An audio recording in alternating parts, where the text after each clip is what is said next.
أكيد أن المدرب الكازار يتابع.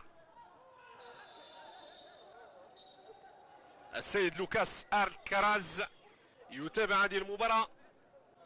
أولا يتابع أداء المدرب شفيق عامر مدرب منتخب الأولمبي، وأداء نخبة من أبرز لاعبي المنتخب الجزائري. لوكاس الكراز أكد لوسائل الإعلام الجزائرية على أن يتابع هذه المباراة. السيد لوكاس الكراز يتابع هذه المباراة.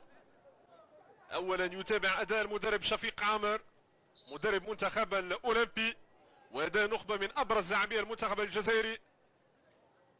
لوكاس الكراز أكد لوسائل الإعلام الجزائرية على أنه سيحدث ثورة في تشكيل المنتخب الجزائري لكي يستعيد كامل مقوماته في تصفيات مونديال كأس العالم.